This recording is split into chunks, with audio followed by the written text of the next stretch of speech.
Job లేక ఇబ్బంది పడుతున్నారా? అయితే మెడికల్ కోడింగ్ మీకు మంచి ఆప్షన్. వెంటనే కాల్ చేసి కోర్సులో జాయిన్ అవ్వండి. నమస్తే, వెల్కమ్ టు సుమన్ టీవీ. నేను మీ సాయి భైరి.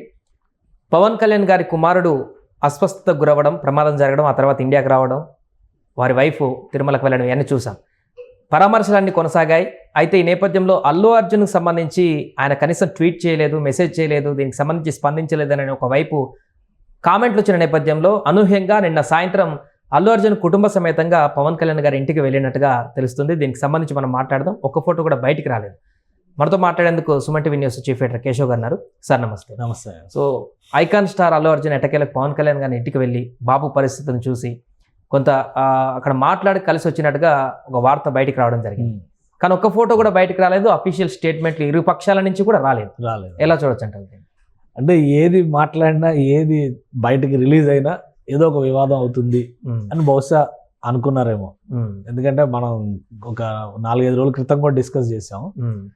మొత్తానికి అల్లుడిని మామ పరామర్శించాడు. ఇప్పుడైతే చిన్నోడు అల్లుడు అవుతాడు కదా, మార్క్ శంకర్. మరి ఆ విధంగా చూస్తే కేవలం దానికి మాత్రమే పరిమితమైనట్టున్నారు. అందుకనే బయటికి ఎలాంటి ఇన్ఫర్మేషన్ రాలేదు. ఒకటి మీరు గమనిస్తే 2-3 అంశాలు ఉన్నాయి. లాస్ట్ టైం అల్లు అర్జున్ గారి సినిమా థియేటర్ ఉదంతం తర్వాత ఆయన అరెస్ట్ కావడం, ఆ తర్వాత మెగా ఫ్యామిలీ హుటాహుటిన అల్లు అరవింద్ గారి ఇంటికి వెళ్ళడం, పరామర్శించడం, నాగబాబు గారు వెళ్ళడం, తర్వాత పవన్ కళ్యాణ్ గారు విజయవాడ నుంచి బయలుదేరి హైదరాబాద్కి రావడం. కానీ అల్లు అర్జున్ రిలీజ్కి సంబంధించి కోర్టులో సస్పెన్స్ నడవడం, సాయంత్రం వరకు క్లారిటీ రాకపోవడం, తర్వాత మళ్ళీ ఆయన అధికారిక కార్యకలాపాలకు ఆయన వెళ్ళిపోవడం, మరుసటి రోజు ఉదయమే ఆయన బయటికి రావడం అల్లు అర్జున్ గారు. వచ్చిన తర్వాత మళ్ళీ గీతా ఆర్ట్స్ ఆఫీస్కి వెళ్ళడం, ర్యాలీలు జరగడం, ఇంటికి వెళ్ళిన తర్వాత ఆ తర్వాత చాలామంది సినిమా ప్రముఖులు అందరు రావడం, కొన్ని విమర్శల తర్వాత కొంత జాప్యం తర్వాత మళ్ళీ చిరంజీవి గారి ఇంటికి వెళ్ళడం, తర్వాత నాగబాబు గారి ఇంటికి వెళ్ళడం, ఫ్యామిలీతో సహా అందరినీ పరామర్శించారు. అంటే మేమంతా ఒకటే అనే ఒక మెసేజ్ అయితే ఇచ్చారు. కానీ తర్వాత ఏం జరిగింది? ఫోటోలు వచ్చిన తర్వాత నువ్వు కాలు పైకెత్తి కూర్చున్నావు, నువ్వు కనీసం కాళ్ళకి దండం పెట్టలేదు, ఒక పెద్ద ఆయనతో బిహేవ్ చేసే విధానం అనేది రకరకాల ట్రోలింగ్స్ వచ్చినాయి. అంటే ఎందుకో వాళ్ళ మధ్య ఒక గ్యాప్ సృష్టించేటువంటి ప్రయత్నం జరుగుతుందా అనే సందేహం కూడా కనిపిస్తుంది. కొన్ని సంఘటనలు యాదృచ్ఛికంగా జరగవచ్చు. ఇప్పుడు ఉదాహరణకి మనమే మాట్లాడాం, అందరూ ట్వీట్ చేశారు. ప్రధానమంత్రి దగ్గర నుంచి విజయవాడలో మన వైఎస్ జగన్మోహన్ రెడ్డి గారు కూడా చివరికి ట్వీట్ చేశారు. చిన్నపిల్లాడికి జరిగినటువంటి ఇన్సిడెంట్ కాబట్టి. ఎందుకంటే ప్రమాదం పెద్దదా చిన్నదా అని కాదు, విజువల్స్ చూస్తే అర్థమైపోతుంది. అక్కడ ఒక చిన్నారి మరణం కూడా అందరిని ఇబ్బంది పెట్టినటువంటి సందర్భం అది. సో అందుకనే ప్రతి ఒక్కరు కూడా బాధపడ్డారు. అతను కోలుకుని వచ్చారనగానే కూడా అందరూ సంతోషించారు. అలాంటి పరిస్థితుల్లో కూడా ఎవరు ట్వీట్ చేయకుండా ఎందుకున్నారు అనేది సందేహం వస్తుంది. చాలా క్లోజ్ ఫ్యామిలీ. నిన్న మొన్నటి వరకు పవన్ కళ్యాణ్ గారి కోసం 2019 ఎలక్షన్స్లో ప్రచారానికి వెళ్ళినటువంటి వ్యక్తి అల్లు అర్జున్ కూడా. అంటే ఆ కుటుంబం మధ్య అలాంటి భేదాభిప్రాయాలు లేవు, మేమంతా ఒకటే అని. ప్రజారాజ్యం పార్టీ పెడితే ఆయన వెళ్ళాడు, క్యాంపెయిన్ చేశాడు. జనసేన పార్టీ పెడితే వెళ్ళాడు, క్యాంపెయిన్ చేశాడు. ఈ బహుశా ఈ 4-5 సంవత్సరాల్లో ఏదన్నా కొంత భేదాభిప్రాయాలు వచ్చి ఉండొచ్చు, అభిప్రాయ భేదాలు కావచ్చు. వాటి వలన ఒకరితో ఒకరు పరామర్శించుకోవట్లేదా, పలకరించుకోవట్లేదు. ఎంతవరకు వెళ్ళిపోయిందంటే చివరికి పుట్టినరోజుకి విషెస్ చెప్పేటువంటి పరిస్థితి కూడా లేదు. ఒకరినొకరు సోషల్ మీడియాలో అన్ఫాలో, ఇవన్నీ కూడా ప్రజలకు వాళ్ళు ఇస్తున్నటువంటి హింట్సే. ఎవరు ఇప్పుడు ఆయన అన్ఫాలో అవ్వాలా వద్దా అనేది ఎవరు డిసైడ్ చేస్తారు? మీరు నేను డిసైడ్ చేయం కదా. సో వాళ్ళే డిసైడ్ చేశారు. ఎందుకు అన్ఫాలో అయ్యారనగానే అక్కడ ఒక చర్చ మొదలవుతుంది. ఎందుకు ఇలా చేశారని అక్కడ ఒక చర్చ మొదలవుతుంది. సో ఆ బీజం ఇస్తుంది వాళ్ళే. ముఖ్యంగా అల్లు అర్జున్ గారు, ఆయన కుటుంబం కొంత డిటాచ్మెంట్ పాటిస్తుంది అనేటువంటి సంకేతాలు.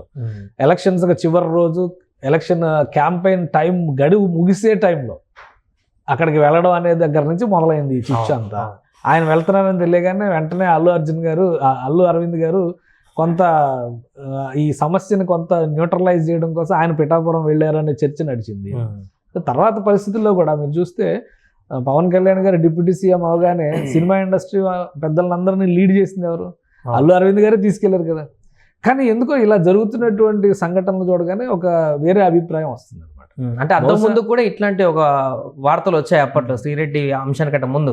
బట్ అప్పుడు శ్రీరెడ్డి అంశం అప్పుడు పవన్ కళ్యాణ్ దగ్గరకు వచ్చి హత్తుకొని ఇద్దరు కలిసి మాట్లాడినప్పుడు ఇంకా వీళ్ళిద్దరి మధ్య ఏం లేదు అని చెప్పేసి అంత సెట్ అయిపోయింది.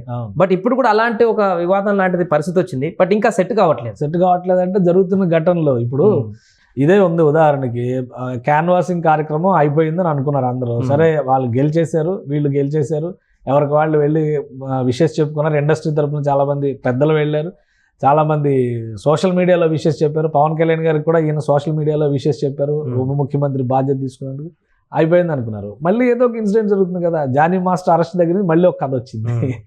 ఆ సినిమా షూటింగ్లో జరగడం అనేది, పుష్ప 2 సినిమా షూటింగ్లో జరగడం అనేది ఒకటి. తర్వాత సినిమాకి సంబంధించి ఆయన చేసినటువంటి నా ఆర్మీ కోసం ఎంతవరకైనా వెళ్తాను, ఈ డైలాగులు రిపీటెడ్గా మళ్ళీ అంటే ఇంటెన్షనల్గా చేస్తున్నారా అల్లు అర్జున్ గారు? సో ఆయన మనసులో ఏముందనే తెలీదు. బట్ అది జరుగుతున్నప్పుడు ఏమవుతుందంటే అవతల వాళ్ళకు ఒక అవకాశం, ఒక ప్రేరేపణ అనేది జరుగుతుంది, ఒక కవ్వింపు అనేది జరుగుతుంది, ఇమీడియట్గా రియాక్ట్ అవుతున్నారు. ఇప్పుడు ఇది కూడా ఇప్పుడు ఆయన వెళ్ళారు, ఫ్యామిలీతో కలిశారు, అంతా ఓకే. ఇప్పుడు వాళ్ళు బంధువులు, రక్త సంబంధికులు ఎవరు అవునన్నా కాదన్నా కానీ వాళ్ళ ఇంట్లో ఏ శుభకార్యం జరిగినా వీళ్ళు వెళ్లాల్సిందే, వీళ్ళ ఇంట్లో ఏ శుభకార్యం జరిగినా వాళ్ళు రావాల్సిందే, పిలుపులు ఉండాల్సిందే. ఏ కుటుంబంలోనే అదే కదా చెప్పేది. సీతమ్మ వాకిట్లో సిరిమల చెట్లో చెప్పినట్టుగా ఎన్నాళ్ళు బతుకుతావు, ఉన్నంతకాలం కలిసి బతకాలి, నలుగురితో నవ్వుతూ బతకాలని చెప్పారు కదా. అలా ఉండాలని అందరూ కోరుకుంటారు కదా. కాకపోతే ఏం జరుగుతుందంటే ఇలాంటి సంఘటనలు, ఇలాంటి సందర్భాలు వచ్చినప్పుడు, ఇప్పుడు ఒక పసివాడు ప్రమాదంలో చిక్కుకున్నప్పుడు మినిమం ఒక ట్వీట్ కూడా చేయలేనంత తీరిక లేని పరిస్థితిలో ఉన్నారా అల్లు అర్జున్ గారు అనే సందేహం వచ్చిందా లేదా? ఆయన ఏమి మాట్లాడు, పెద్ద మనిషిగా మామూలుగా అయితే అల్లు అరవింద్ గారు ఎక్కడో దగ్గర రియాక్ట్ అయ్యేవాళ్ళు, ఆయన కూడా ఎక్కడ రియాక్ట్ కాకపోవడం అనేది మళ్ళీ ఒక చర్చకి దారితీసింది. ఒకవేళ వాళ్ళు నేరుగా ఫోన్ చేసి ఉండొచ్చు, అంటే బంధువులు కాబట్టి రెగ్యులర్ ఫోన్ చేసి మాట్లాడుకుండొచ్చు. అదే అందరికి బయటికి తెలియదు, అది బయటికి తెలియదు. అందరికీ మిగిలినటువంటి ఊహ అదే, ఓన్లీ ఏంటంటే మాట్లాడుకుని ఉంటారు కాబట్టి పెద్దగా వాళ్ళు పబ్లిక్ లైఫ్ లో ఉన్నారు కాబట్టి పబ్లిక్ తెలిసేలాగా ఏది చేస్తేనే. సో పబ్లిక్ లైఫ్ లో ఉంటే ఏంటంటే శ్రీశ్రీ గారు చెప్పినట్టుగా మీరు ఎన్ని చేసినా ఎంత చేసినా మీ పర్సనల్ వ్యవహారాలతో మాకు సంబంధం లేదు. ఎప్పుడైతే మీరు పబ్లిక్ లైఫ్ లోకి వస్తారో ప్రతిదీ మేము అడుగుతాం, ప్రతిదీ మేము నిలదీస్తాం అన్నారు కదా. సో అదే తరహాలో పబ్లిక్ లైఫ్లోకి వచ్చినాక ఆ చర్చ అనేది ఉంటుంది. మొత్తం మీద అయితే ఫ్యామిలీలో ఎలాంటి అభిప్రాయ భేదాలు లేవు. ఈ సంఘటన, ఈ సందర్భం ఫ్యామిలీని ఇబ్బంది పెట్టినటువంటి సందర్భం కాబట్టి వెళ్ళి పలకరించారు, కుటుంబ సమేతంగా పరామర్శించారనే సంకేతం అయితే ఇచ్చారు. ఆ ఫోటోలు అవి రిలీజ్ చేయకపోయినా కానీ వాళ్ళు కలిసి ఉండటమే కదా అందరూ కోరుకునేది. సో మెగా అభిమానులకు కూడా అది గుడ్ న్యూసే కదా, హ్యాపీ న్యూసే కదా. వేరే వేరే విషయాల్లో పోటీ ఉంటుంది. ఇప్పుడు సినిమా వెండి తెర మీద నువ్వు ఎక్కువ సినిమాలు, నీది ఎక్కువ రికార్డులు బ్రేక్ చేస్తా, నాది ఎక్కువ రికార్డులు బ్రేక్ చేస్తా అనే పోటీ ఉండొచ్చు ఖచ్చితంగా. ఎందుకంటే వేరే హీరోలతో అదే పోటీ ఉంది కదా. ఒకే కుటుంబం అయినంత మాత్రమే వీళ్ళ మధ్య పోటీ ఉండకూడదని అనుకోవడం కూడా అవివేకం అవుతుంది కదా. సో ఆ పోటీలో ఎవరు ముందు ఉంటారనేది ప్రేక్షకులు నిర్ణయిస్తారు, అది వేరే ఆస్పెక్ట్. బట్ కుటుంబ సంబంధ బాంధవ్యాలు అనేది ఇంకొక కోణం, ఇంకొక విధానం. దాన్ని ఏ విధంగా రెస్పెక్ట్ చేసుకోవాలి, ఏ విధంగా మేమంతా ఒకటి అని ప్రజల ముందర చెప్పుకునే ప్రయత్నం చేయాలనేది వాళ్ళ. మోహన్ బాబు గారి కుటుంబం గురించి జాలి పడుతున్న వాళ్ళే ఎక్కువ మంది ఉన్నారు కదా. ఏం జరిగింది అనేది పక్కన పడండి. మొన్నటి వరకు మోహన్ బాబు గారి మాట తీరు అది అంటే ఇష్టపడని వాళ్ళు కూడా ఈరోజు అరే ఎందుకు ఇలా రోడ్డు పైన పెట్టుకుంటున్నారు అనేటువంటి సానుభూతి చూపిస్తున్నారు కదా. సో కుటుంబాలు ఎప్పుడు కూడా కలిసి ఉండాలి, బాగుండాలనే కోరుకుంటారు ఎవరైనా, అభిమానులైనా, ప్రేక్షకులైనా, ప్రజలైనా కానీ. సో దానికి తగ్గట్టుగా వ్యవహరించేటువంటి బాధ్యత ఆ కుటుంబాల్లో ఉండేటువంటి వ్యక్తుల సంస్కారం, వాళ్ళ హుందాతనం, వాళ్ళ వ్యవహార శైలి మీద ఆధారపడి ఉంటుంది. అంతవరకు మాత్రం చెప్పగలం. బహుశా ఏమన్నా ఈరోజు సాయంత్రానికి ఏమన్నా అఫీషియల్గా వీడియోస్ కానీ అఫీషియల్ రియాక్షన్స్ కానీ వస్తాయేమో చూద్దాం. మేబీ అసలు వ్యక్తిగతం కాబట్టి, ఇది వాళ్ళ పర్సనల్ కాబట్టి అసలు బయట కూడా చెప్పాల్సిన అవసరం లేకుండా పరామర్శిద్దాం అని చెప్పేసి అనుకున్నారేమో. అన్ఎక్స్పెక్టెడ్ గా బయటకు వచ్చి ఉంటుంది వార్త. అంటే ఇప్పుడు మీడియా, ఎందుకంటే వాళ్ళు అనౌన్స్ చేయలేదు, వెయ్యి కళ్ళతో కాపలా కాస్తూ ఉంటుంది. ఎక్కడ ఏం జరిగినా కానీ ఆ విషయం ఇంట్లో ఉన్న పని వాళ్ళ ద్వారా అయినా బయటకు వస్తుంది కదా. సో కాబట్టి ఆ ఇన్ఫర్మేషన్ ఉంది. సో కలిశారు, బాగున్నారు, ఒకరినొకరు పరామర్శించుకున్నారు, బాగున్నారు అనే సంకేతం అంతవరకు చాలు. వాళ్ళు అధికారికంగా రియాక్ట్ అయినా అవ్వకపోయినా కానీ, ఒకవేళ రియాక్ట్ అయితే కనుక ప్రజలకు ఇంకా స్పష్టత వస్తుందని మాత్రం మనం చెప్పగలుగుతాం. Right sir. అది ప్రస్తుతం అల్లు అర్జున్ గారు నేరుగా పవన్ కళ్యాణ్ గారి ఇంటికి వెళ్ళి మార్క్ శంకర్ని పరామర్శించడం, ఈ ప్రమాదం తర్వాత జరిగినటువంటి వివరాలను కూడా సేకరించి కుటుంబ సమేతంగా వెళ్ళి అక్కడ పరామర్శించినటువంటి వార్త అయితే ఇప్పుడు సోషల్ మీడియాలో వైరల్ అవుతుంది. దీంతో పవన్ కళ్యాణ్ గారు, అల్లు అర్జున్ వీళ్ళంతా ఒకటే, అందరూ ఎప్పుడు కూడా కలిసే ఉంటారు. వ్యక్తిగతంగా, కుటుంబంగా ఎలాంటి ఇబ్బంది ఉన్నా కూడా ఒకరికొకరు మేము ఉంటామనేటువంటి సంకేతాన్ని మరొకసారి కూడా ఈ ఇన్సిడెంట్ ద్వారా ఇచ్చినట్టయితే కనపడుతుంది. సుమన్ టీవీలో మీ పర్సనల్ అండ్ బిజినెస్ ప్రమోషన్స్ కోసం కింది నెంబర్కి కాంటాక్ట్ చేయండి.